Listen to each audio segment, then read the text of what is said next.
You're listening to the Truth About Fur podcast. The Truth About Fur podcast is a co-production between the Fur Institute of Canada and Wild Origins Canada. All right, man. This is the last episode of 2025. I got some heavy stuff to weigh in on here. I hope everybody can see me. I just realized I'm like total black against a black backdrop. I feel like, those stage productions and stuff where it's like all the background people are on movie sets. They're all in black.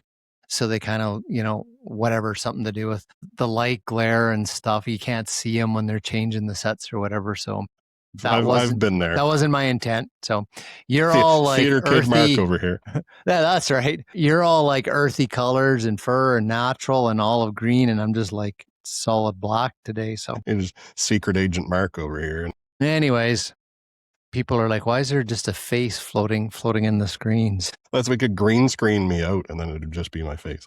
There you go. We'll do that. We'll put you on the body of a capybara or something like that. So everybody loves those little guys. They're great.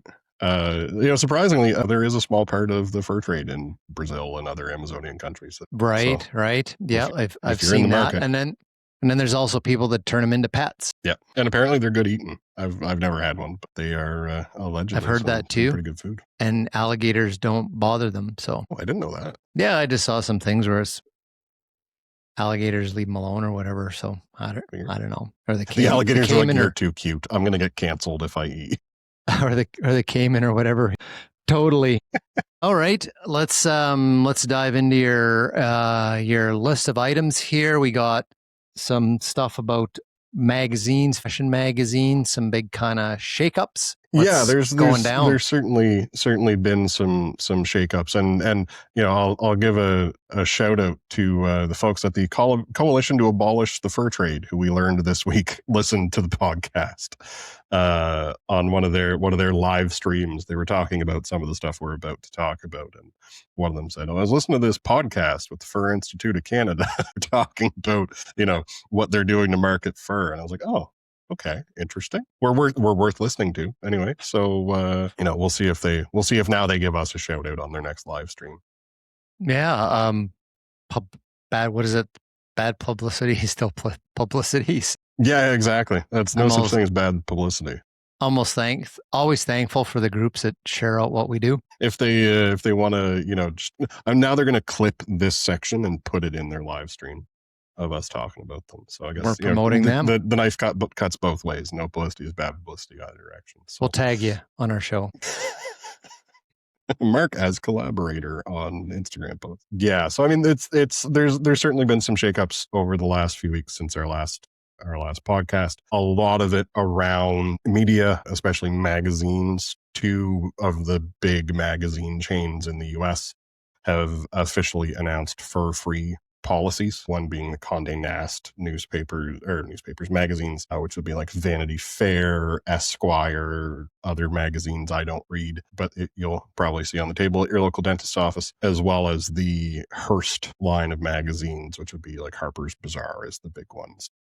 Certainly some publications that are important in the fashion world are now saying that they will no longer feature fur. And, this is something we've seen from other, in some cases, like individual magazines in these chains already had fur-free policies. It's something we've seen from brands, Canada Goose and Montclair and others have said we won't use fur. I would say that like all hope is not lost. This isn't the all right, we're going to pack it in conversation, because the reality being fashion magazines have to cover fashion, and fashion comes from the streets, not from the editorial staff at a magazine. So, it is ironic, I think, for a lot of the folks I've been talking with in the States about this. Both of these magazine chains, I believe, are headquartered in New York. And people I talk to in New York are like, there is more fur on the street in New York City this year than any time in the last 25 years. Like, that fur is back on the street in New York. But at the same time, you've got this disconnect between like normal people and editorial staff of magazines and anti-fur activists that are influencing them or trying to influence them and saying like, you have to institute a fur-free policy.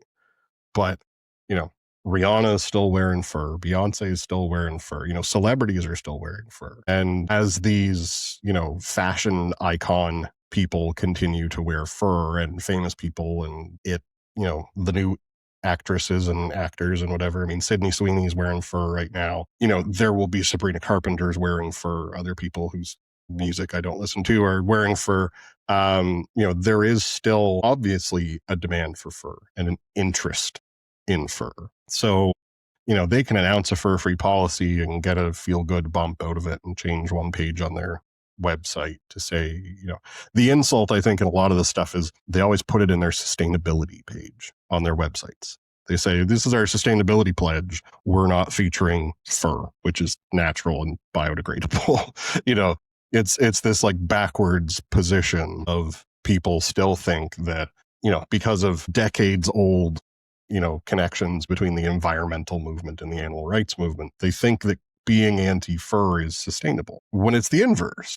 And everybody listening to this podcast will know that it's the inverse. That, saying we're not going to feature vegan leather, we're not going to feature fake fur, that is the thing that would actually be sustainable, is to say we're not going to feature any synthetic imitation of a natural product.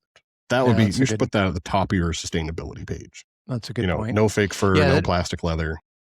That there's an organization in Canada called Coyote Watch Canada. Obviously, coyotes are their thing. And I saw a post the other day of a couple of people, staff people or whatever, winter coats on there in Winnipeg or wherever they are, and they got the big fur trimmed coats and stuff, and they were promoting that this was synthetic fur and it's warm, yada yada, and it's all synthetic. And I was just like, man, that is just like the opposite message. Yeah. And the reality being, like, it's not as good. Like they have yet to create a fake fur that is as good as real fur. And we've seen this time and time again. The UK is the best place where we've seen this demonstrated in the bearskin caps. Every couple of years, PETA comes back and goes to the UK Ministry of Defense and says, hey, here's this fake fur that you should use instead of the bearskins. And the MOD runs it through the tests that they run the bearskins through. And they're like, well, no, it's not.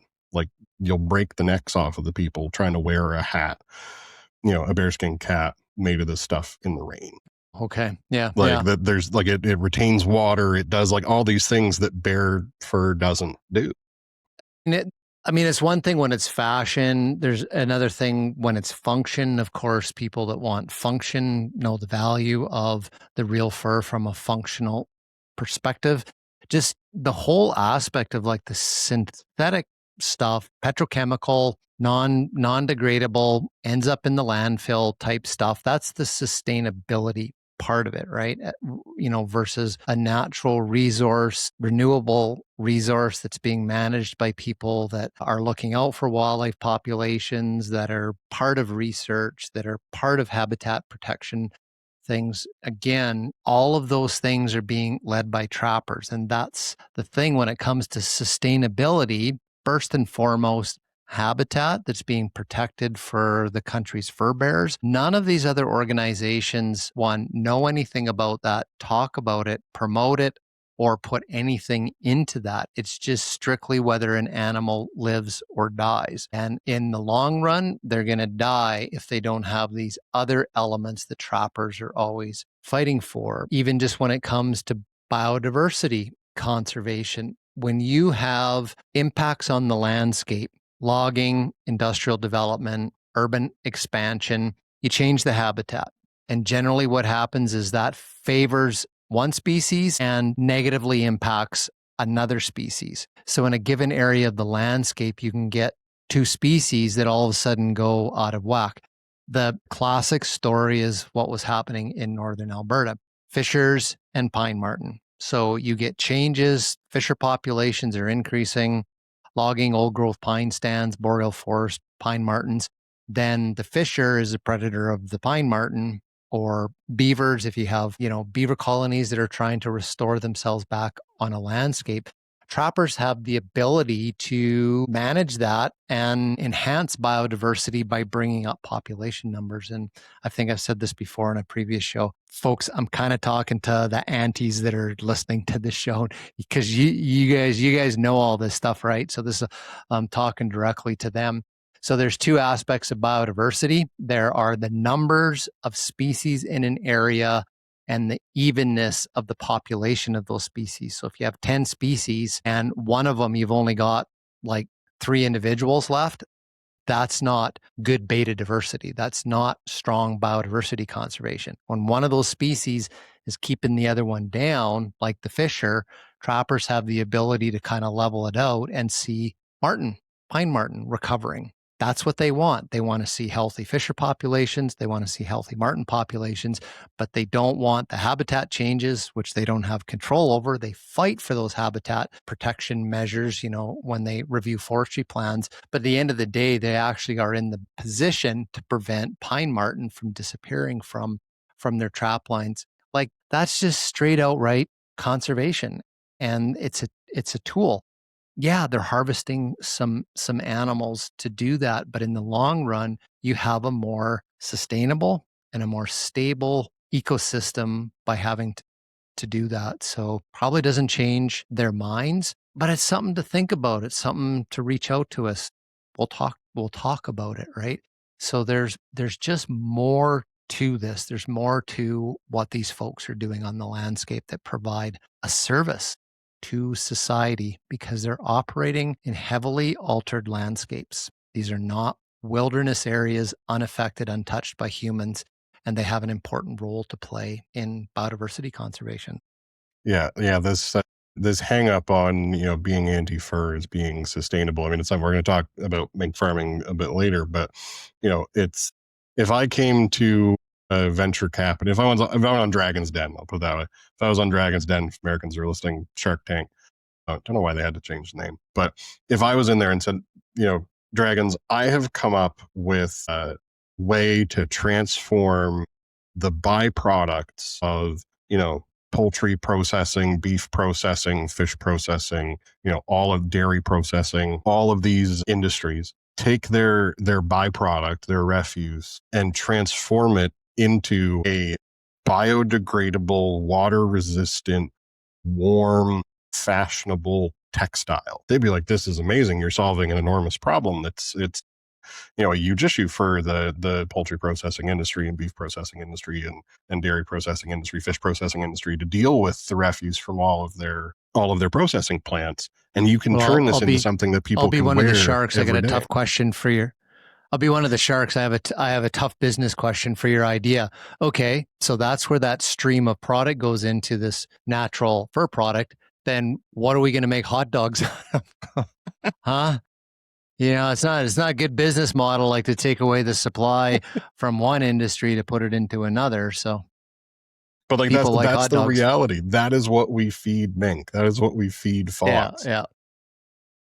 And what comes out the other end is a very usable, biodegradable, earth-friendly textile product.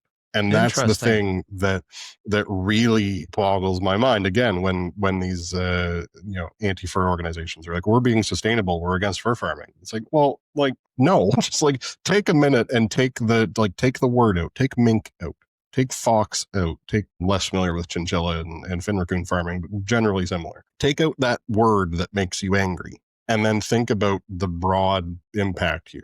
And then try and actually apply that word sustainability and what it actually means. And it's impossible for them to do that because for them, they're just focused on the animal. They're focused on the thing that has eyebrows. That's what they are most interested in. They don't care about plastic pollution in the ocean, or at the very least, they care less about plastic pollution in the ocean than they do about foxes and mink. And, people are within their own rights to make their own decisions about things. But like, in terms of taking in the information and making a considered decision, the people that aren't necessarily as well versed in these things and they just see, oh, this brand is really sustainable. Oh, and it says in their website that in their sustainability section says they're anti-fur. That must mean that fur isn't sustainable. These are the things we need to challenge as a trade And as folks who are interested in fur and interested in seeing trapping continue, interested in seeing fur continue, seal hunting continue, is like to just challenge these things. We can't let these things just stand out there of, oh, we're sustainable, we're anti-fur. Well, no.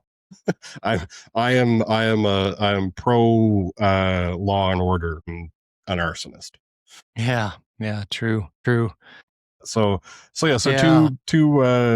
two magazine chains off the page for us for the time being. And like I say, I mean, I am unfailingly optimistic. I think I need to be unfailingly optimistic in the job that I have, but fashion is what fashion is, not just necessarily what a few folks in management at a couple magazine chains think. Yeah.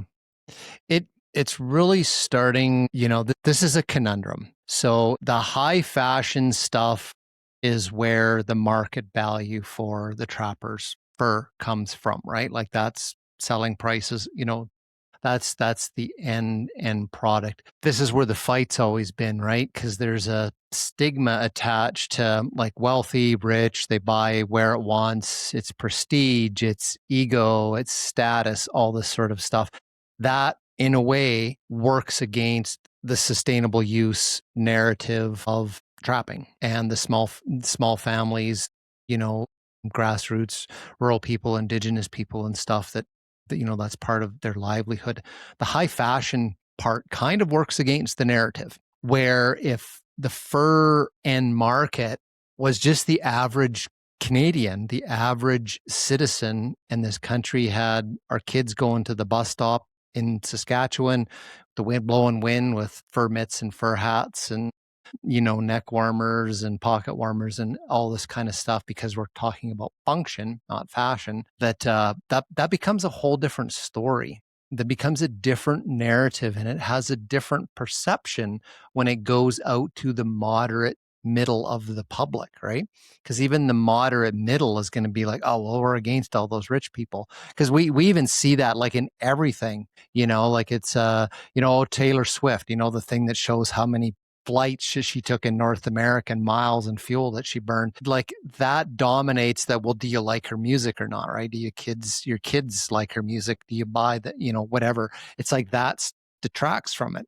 But if you just got like, hey, there's this musician, he's got this old van, he travels around and does like little shops and kids listen to him in the park and stuff, everybody's like, oh, that dude's so cool, right? Like we love him. He's down to earth. So there's a whole entire, I don't know, if we're going to see like a market shift to where the end product, more of a cottage market type thing. And then when we're talking about magazines, like you're talking about like your home and garden magazines, your sustainable living magazines, your gardening, like those self-sustainability magazines, like that whole movement. And I don't know, but then is the money going to be there for the end product, right? It could be in volume, but not in margin. That was what I was about to say. Is, I mean, we deal with this in the trade, and it's one of those things we talk about fairly often in terms of like keeping trappers trapping. Is, there's kind of rarer species or species that are trapped less often, or geographically constrained or something like that. Like thinking of like marten, for example, or otter. We're never going to produce 3 million otter, right? Because there's strict controls on harvesting of otters in most places. And then you counterbalance that with muskrats, beavers, raccoons, coyotes. Those are volume, products for trappers. I know guys that talk about, sending hundreds or thousands of muskrats to fur auctions in like 1 year. There's guys out there, I'm sure, even still, with the raccoon market being what it is right now, I'm sure there's still guys out there that are sending hundreds of raccoons to the auction or selling hundreds of raccoons to fur buyers. And it's kind of finding the right, or I mean, not even really finding the right balance, because it's out of our hands, it's the market. But it's when that balance allows for, okay, we got great prices on martens, we got great prices on bobcats, we got, super high prices on the high end stuff, but then comparatively low prices on the volume species. But a $35 raccoon is getting a lot more people trapping than a $1,500 bobcat, because there's a lot more people that can go get a raccoon and make $35 off of it than can go and get a bobcat and make $1,500 off of it. So it's, there's kind of there's space for really two distinct markets, or two markets that barely touch in the middle. And I mean, and that's what we used to have in the 70s, or before my times, when you could go into a department store in every city and buy a mink coat or buy a raccoon coat or what have you. And that's what everyone was wearing. I remember seeing a news clip not that long ago, it was last year, when they reopened Portage and Main in Winnipeg, the intersection downtown, where there was a tunnel. They built a tunnel underneath the intersection so that they didn't have to have a crosswalk so people would walk under. But they reopened the surface, I think it was earlier this year, to pedestrian traffic. But they showed a news clip from the day they stopped allowing people to cross Portage and Main, and you had to take the tunnel underneath. It was CBC or CTV or something. And every person they interviewed was wearing fur. And these are normal people on their way to work for a regular Monday or whatever it was. They weren't going to the opera. They weren't going to a fashion show. They were going to work. And it's Winnipeg. It's cold. So they were wearing fur because it's the best thing you can wear when it's cold and you live in Winnipeg. So it was just one of those moments where I go, there was a whole different world for fur not that long ago. And frankly, there's no reason we can't get at least partway back to that. There are people out there, to the point about luxury, high-end luxury items. I mean, I've told the story on this podcast here before about being in a fur shop in Turkey and looking at the full-length lynx coat and turning the tag over, and it was 130,000 euros. This is one of the things with the anti-fur people. They're, super keen to attack fur as being a luxury product, but they're also super keen to celebrate luxury brands when they stop using fur. Their issue isn't actually with luxury brands, right? They're not Marxist revolutionaries. They're not trying to say there should be no such thing as a luxury product. They just use that as a convenient attack on fur. Yeah. So yeah.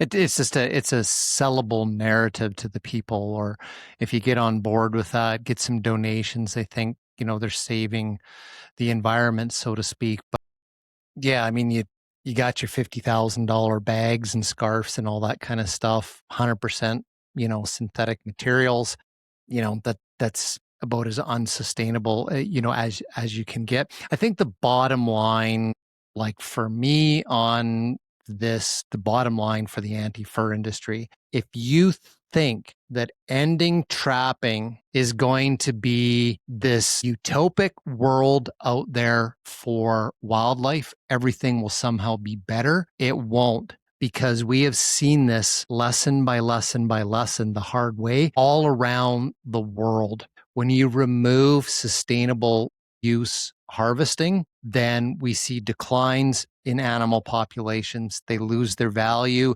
Nobody cares about them when there's industrial development, when there's logging. Nobody's looking out for it. They no longer have value. And if they're a problem, something has to be managed, then the state is paying to remove these animals, and there's no sustainable use of the animal. Case in point, we have seen that everywhere in the world. In India, they cull wild pigs and they cull nilgai. They burn the carcasses, they bury them. It's tens of thousands of tons of protein in a protein-derived nation. We see things like California that banned the hunting of mountain lions. The state is now capturing and euthanizing mountain lions in a steel drum that are around threatening the desert and bighorn sheep.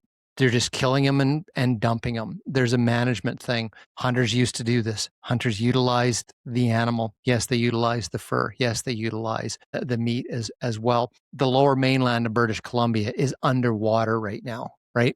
So you have an environment like that where you have beavers that are messing up the entire stormwater drainage and watershed system that, is flooding infrastructure. And you don't have trappers to come in there and do that. You have billions of dollars worth of damage, materials that go in the landfill site, and animals that just get wantonly killed and dumped in a landfill somewhere, as opposed to a trapper that's going to make use of the animals. So yeah, bottom line message, it is not going to solve any type of ideological problems about leaving nature alone. It won't. So we have the option of having some intervention that's done using science, using people that care, done in a sustainable way to keep things balanced, commensurate with what is going on in the rest of the world, or you can let this system go as a free-for-all and watch things decline. So what do you want? What do you want, folks? Any hunting folks, what do you want? Do you want fur bears on the landscape or not? There you go. I mean, this would be a really good place to end the podcast, but we still have like 3 more things to talk. Well, I'll cut and Just paste. Move that to the end of the podcast. To the end. Well, we'll come up with a big bang at the end. The lawsuit, mink breeders lawsuit. That was So big news this week that we're recording for, I mean, the better part of 4 years now. The Mink Breeders Association, where I will say I am a board member of Canada Mink Breeders Association. Canada Mink Breeders Association, BC mink producers, have been in a legal battle with the government of British Columbia. In 2021, during COVID pandemic, the government of BC made the decision to phase out mink farming in BC based on flawed interpretations of science, based on what was being pushed by certain people out there in the world, anti-fur groups and anti-animal use groups. And I will admit, in some cases, well-meaning and misguided scientists who were dealing with a global pandemic at the time. And there were at least a few cases of mink being infected with COVID. In Europe and in BC, there were cases of mink getting COVID. And at the time, there were people all around the world that, for whatever reason, had seized on, this is the thing. This is the next big story, is mink get COVID. And we saw this in Denmark. Denmark ordered every single mink in Denmark needed to be killed. Denmark was the world's largest mink producer at the time and home to the largest fur auction in the world, Copenhagen Fur. They decided to kill all of the mink. Like, call every mink on a farm in Denmark immediately, dig a big hole and bulldoze them. BC, in the aftermath of having seen that occur, what BC did was to say, you have to stop breeding. Within 18 months, you have to have all the animals off of your farms. You have to be depopulated. And by 2025, you have to have sold all of your skins. Now, I'm not a doctor, but it's really hard to get COVID from a mink skin. So, there's things in what the BC government did that, I think kind of overplayed the hand a little bit and showed that this wasn't necessarily about public health. It wasn't necessarily entirely about public health. This is an emergency. Mink can get COVID. You can keep them for another year and a half. Okay. And BC mink producers and Canada mink breeders were collaborated very closely with the Chief Veterinary Officer in BC. There were very strict biosecurity protocols put in place on mink farms in BC. But there was this law that was passed using like emergency COVID lawmaking powers to end the BC mink industry. And, there were 9 farms in BC at the time, including Canada's biggest mink farm was in BC, I think in the Abbotsford area. These were family businesses. These were 3rd and 4th generation mink farmers. These were people that grew up on the mink farm, raised their kids on the mink farm, were raising their grandkids on the mink farm. And the government of BC saw fit to say, too bad, you're done. So, obviously to defend the right to farm and to defend the interests of mink farmers in BC, CMBA and BC mink producers took the government to court. That has been an incredibly drawn out process. Most of the court deliberations haven't actually been about whether the BC government should or should not have done what they did.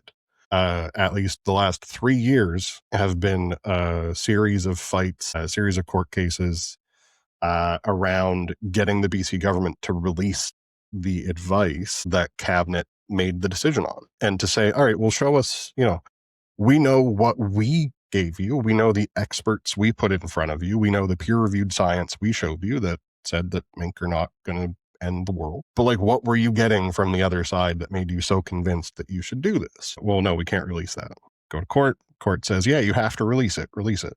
BC government says, well, we're going to appeal to the BC Court of Appeals. Goes to the BC Court of Appeals. BC Court of Appeals said, no, like, you really have to release this. Goes to the Supreme Court. And that was basically where this. So at the same time, there was another lawsuit from a group of 5 mink farmers from BC that were suing for compensation. The BC, the CNBA lawsuit and the BC mink producers lawsuit was about, like, did you actually have the ability to make the decision that you made? Then there was this other case, which was, this is in court language, this was a judicial review of the decision.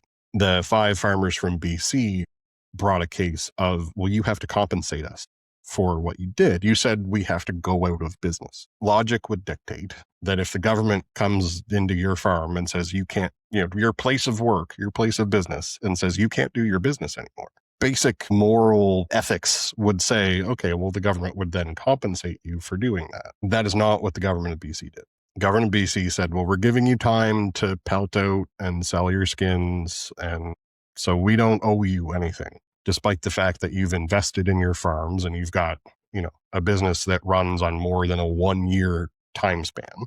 These are our family business. They had, agri-stability loans. They had loans from Farm Credit Canada, like any other agricultural operation does. There was debt on the books for like multiple years of planning. And they shut us down at arguably one of the lowest points of the fur industry in the last 50 years during COVID. Not like great prices on fur during COVID because Chinese manufacturing was shut down. There was no demand in China and South Korea. Like, basically the worst possible scenario. And in the middle of it, the BC government saw fit to send these farmers, here's some information about mental health. Here's the suicide hotline. Like, not here's the check. We're making a decision where it's in the best interest, public interest, and we're going to write the check and make you whole, and you're going to be done mink farming. No, you're done, and here's a pamphlet. If you're depressed, call the suicide hotline. They did a very similar thing in a few different cases in the province with outfitters, guide outfitters, hunting, that had, caribou seasons arbitrarily closed, pulled moose quota back, shut the grizzly hunt down. Supreme Court decision that took the Silcotin lands, awarded it as title lands to the Silcotin First Nation. I think it was 3 guide outfitters lost their guide territories, and all of them didn't get compensation packages. The government tried for the Silcotin case, put everything together, and it was the Treasury Board that said, nope, go pound sand. So basically the message here in British Columbia is we'll make decisions that devastate economies, small businesses, medium-sized, large businesses, family operations, and it's just a cost of being in this province, and there's no accountability or moral responsibility for destroying livelihoods. That's the message. So these 5 farmers went after the province, and the ruling that came from the judge in that case acknowledged what he referred to as their sincere outrage at what happened to them. They had went after the government, saying that what the government had done in legal terms was what you call a constructive taking, essentially an expropriation, because it's a mink farm. What do you do on a mink farm? You farm mink. If you can't farm mink on the mink farm, your mink farm is no longer able to do the thing that you have invested in to do. So the judge said, like, you have every right to be angry about this. But, and this is where I will acknowledge I am fully moving into layman's terms, not legal terms, because I'm not a lawyer. The judge basically said, but the government has the right to make bad decisions. Like, they were operating within their legal power to make this bad decision. So that finding from the civil case, from the compensation case, we then reviewed that from our side and said, well, here's what we're about to hear from our judge. We can keep fighting. We can go all the way to the Supreme Court of Canada just to get the advice that they use to make their decision. But in the end, all the judge is going to say, no matter how bad their advice they got was, the judge will say, but it's their right to make bad decisions, which is just depressing, frankly, to me, as someone who worked in government. at federal and provincial levels, that like the callousness that comes along with this whole process of what went on with mink farmers in British Columbia, of just like, yeah, it sucks to be you guys. But we're doing this for public health. You can keep them for 18 months. We're pretty sure nothing bad will happen in the next year and a half in this emergent public health scenario. And in those 18 months, you don't even have to kill those mink at the end of 18 months. You can send them to another province. That was what was said in the BC government's edict, was you can just send them. Like Alberta doesn't, BC, Alberta, Saskatchewan, Nova Scotia, they don't have public health there. Like, just absolutely ridiculous on the face of it. But, at the time, not a whole lot of room for debate in the legislature, because the legislature was shut down during COVID. There was no time for an honest undertaking and an honest consideration of the pros and cons of doing this, the implications of making these decisions the way that they made them. And no ability for anyone to go, hey, like, if this is this big of a deal, why aren't we doing what they did in Denmark? So, and the reality being, what they did in Denmark led to the fall of the Danish government. The Danish government was booted from office for doing what they did with their mink farmers. They had to pay billions of kroner in compensation to their mink farmers.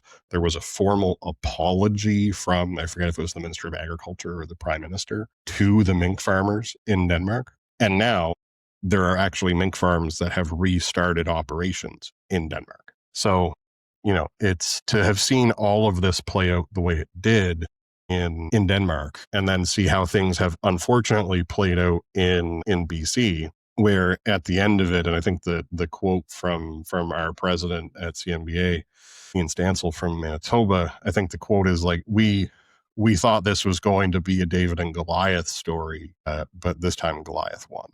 Right? Like, at the end of the day, the government got to keep all of its secrets. The government gets to keep on doing what the government of BC does, with little to no recourse. And the lawsuit was dropped.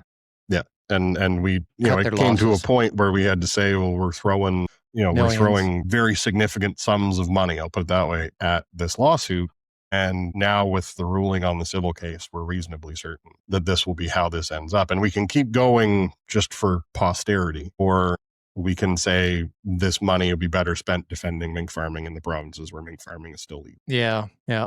Thinking through this, like, national wide, the obvious thing is set up in another province. If you know Canada and you know Abbotsford, Chilliwack, the Fraser Valley, agriculture, that's where your cranberry crops are, your blueberry crops, those sorts of that type of agriculture.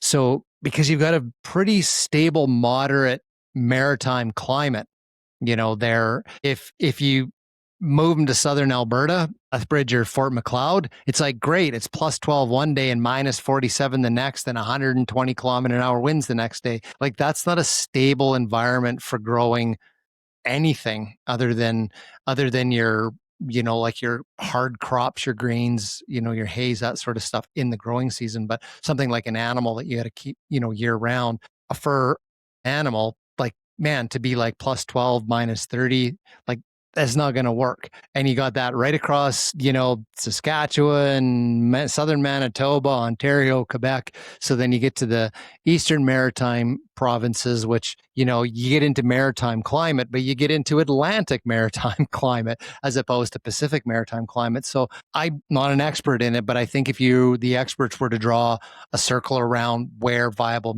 mink breeding could be, that's probably it. Like, it's all or nothing in Canada for the Fraser Valley area of coastal BC. Yeah, certainly, like, BC was the largest producing province in Canada at the time.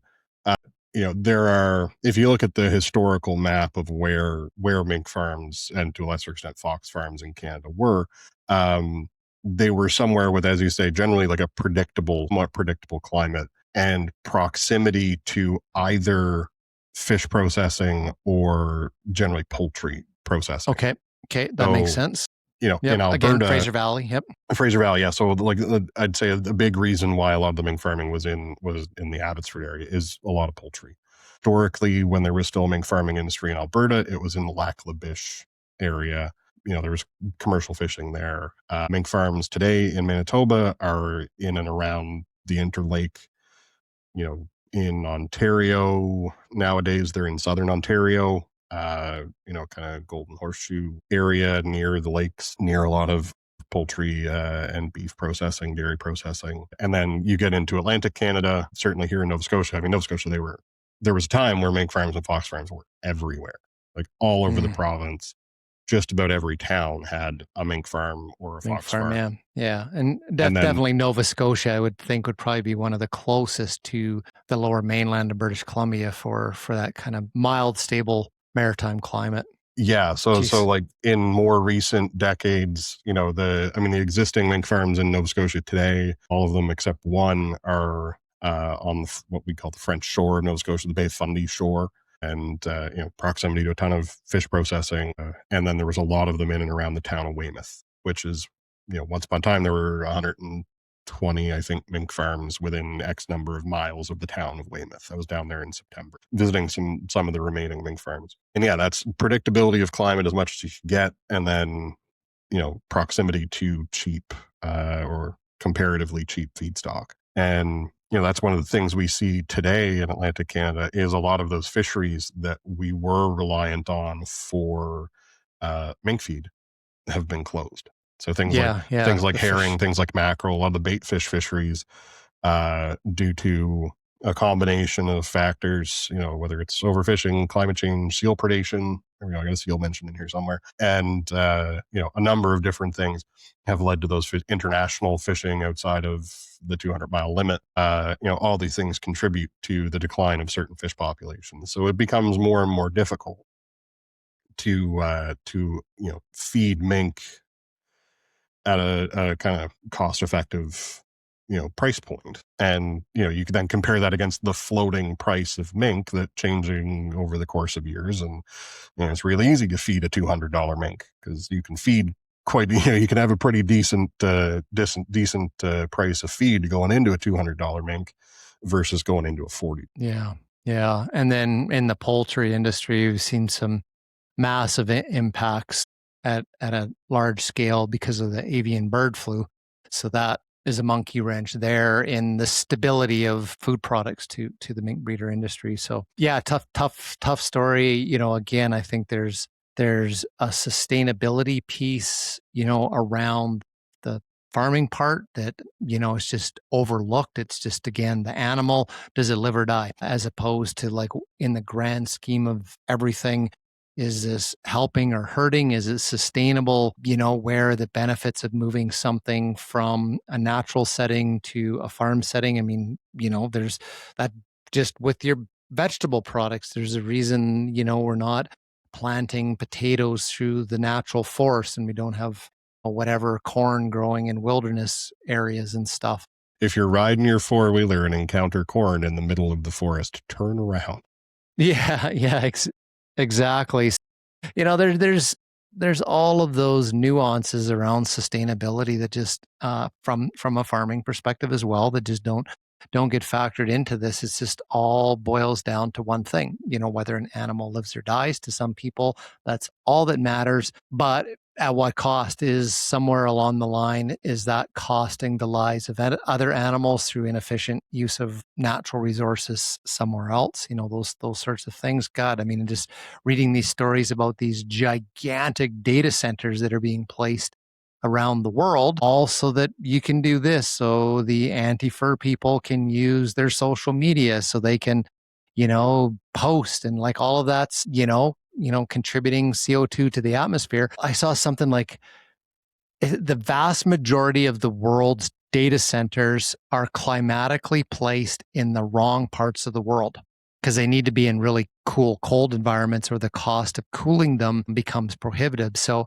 I honestly think at some point we're going to see the relocation of these gigantic data centers to northern Alberta, northern Manitoba, northern Saskatchewan, northern BC, and their footprint's going to impact, the environment. And, there's a sustainability aspect that is attached to everything that we do and we fight and we advocate for in the digital world that never gets factored into this as well. It's like, is it a loss to fight mink farming by using modern technology tools. It's contributing to carbon emissions into the atmosphere, those sorts of things. Deep stuff, but Yeah, it's and just not part of the conversation.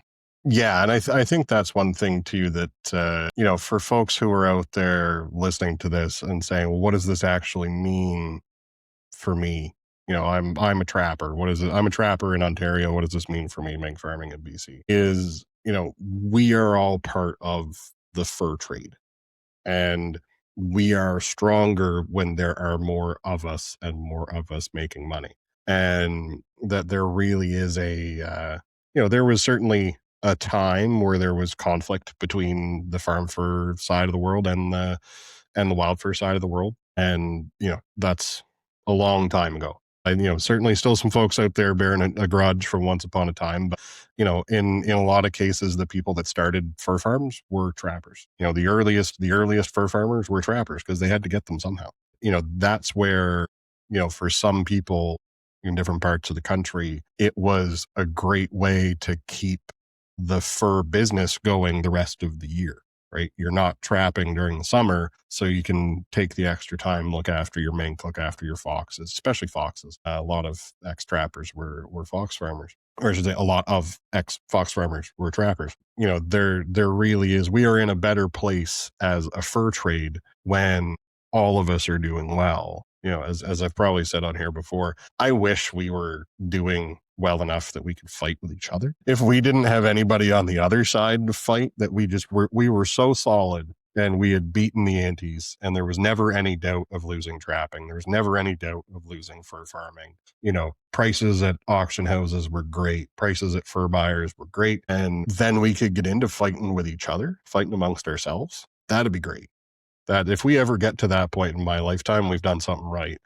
Because it means that we have faced these existential threats and beaten them. So now we can fight amongst ourselves. Well, we're not there. There's a lot to do.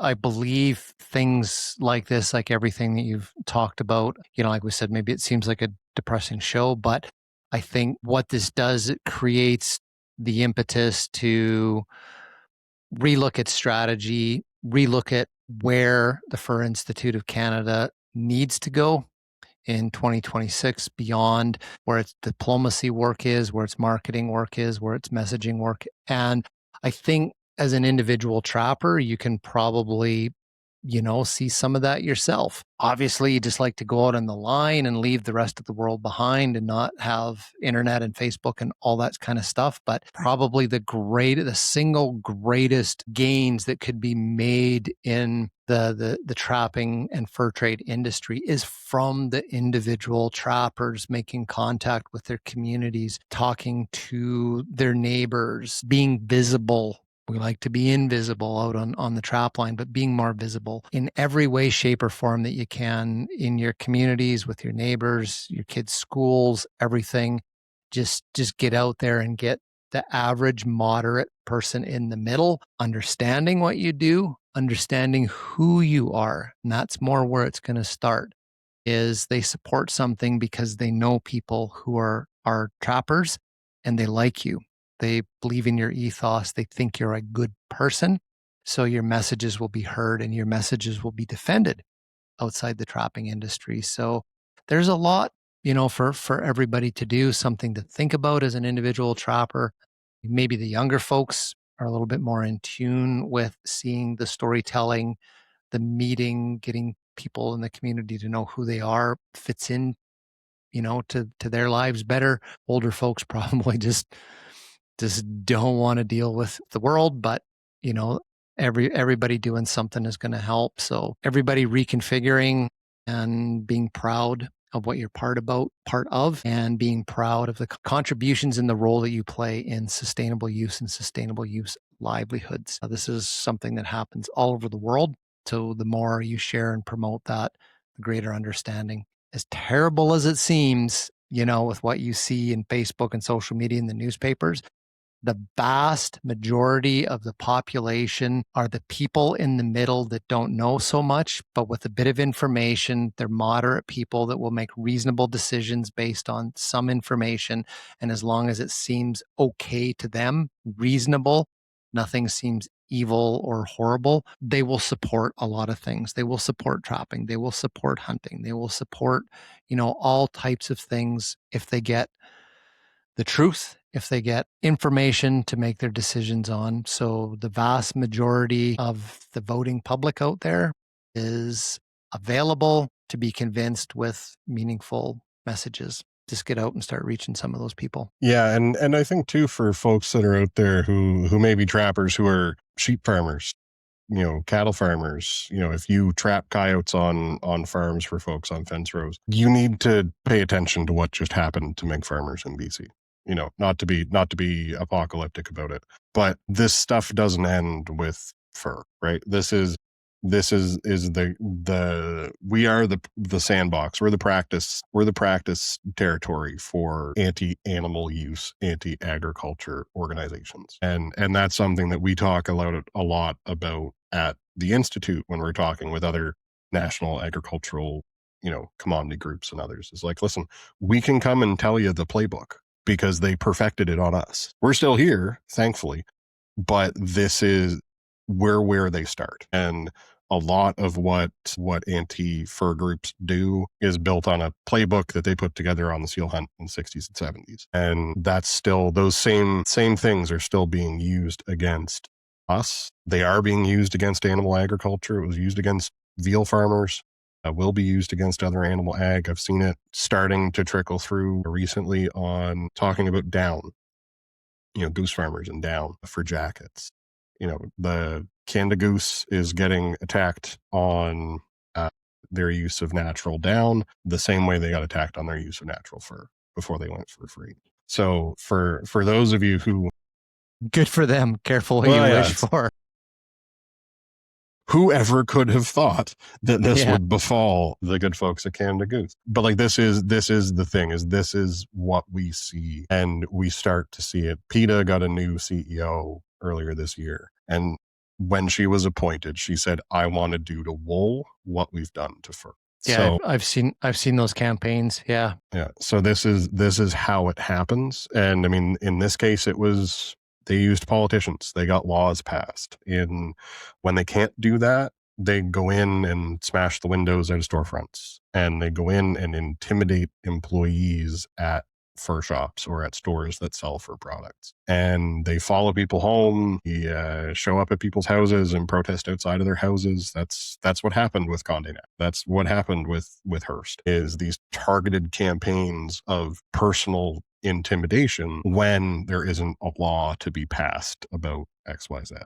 So, they have many tools, many well-practiced, well-sharpened tools in their toolbox. And unfortunately, the fur industry is where a lot of this stuff starts. But for folks that are a part of the bigger, broader agriculture industry, there is, encourage your associations to, start a relationship with fur organizations, whether trapping organizations or fur farming organizations in your province or nationally, because we do have a lot that we can share of, here's how this has gone for us. You can learn from our experiences instead of having to put this stuff together from zero. Yep.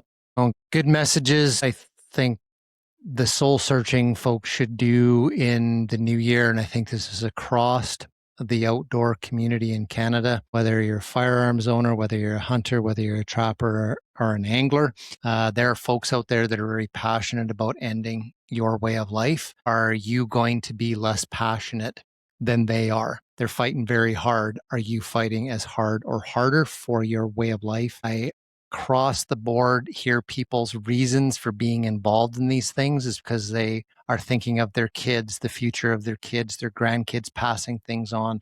So is your motivation to continue participating and passing this in matched by the same level of ferocity for standing up against these things? I've heard it said before that anti-hunters, anti-sustainable use, anti-fur folks get to lie and nobody holds them accountable. It's actually very easy being an anti-hunter, anti-fur person. It's easy. I could switch over tomorrow and I could just dream up like the most god horrendous stuff or whatever and be out there selling, and you'd be like, holy heck, where'd that guy come from, right? It's just my brain thinks like that, right? On behalf of the Fur Institute of Canada and the broader fur trade, please don't. Yeah, no, I'm not doing it, but it's just like I could see the opportunities, right? Like, and so then the job is like to see that and like let's close that. Let's get in front of that before that happens. So the thing is put that same passion into it.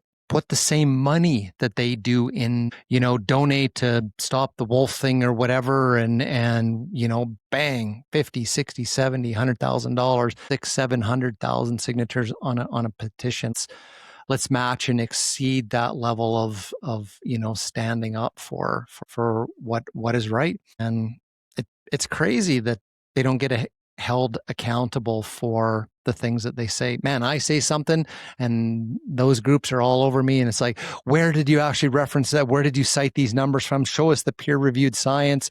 And then they go out and say this. And it's like, everybody's like, yeah, that's right. You tell them. And I'm like, well, why don't you question them where they got that from? Right. Like double standards, confirmation biases or whatever. But yeah, get involved in that, hold those people accountable, as well. So lots to look forward to in the next few years. I do have a tremendous amount of hope. I think things are going to continue. We're going to get better. There's some gaps that are going to be filled, and the industry is going to continue to be strong for generations to come. So we just got to stay on our toes, doing our work. Last thing, you wanted to put out a little bit of a call to action, heads up from fur harvesters. A little bit of good news at the end of what hasn't been necessarily a podcast full of good news. A lot of folks will have seen, but I'll repeat here for those that haven't. Our good friends at Fur Harvesters Auction have said they are out of Castorium. They are out. There is not a stitch of it left at the auction house in North Bay. So there are orders coming in. There are folks that want it to buy it from Fur Harvesters and for wherever else. But I mean, that are coming to North Bay to get it. So if you are out there trapping beavers right now, make sure to take the extra time and get your casters out and put them up, because there is demand in the market. So that's now two market updates that Fur Harvesters has given on this sale. That there's demand for wild mink and there's demand for Castorium. So perfect. Good message to pass along.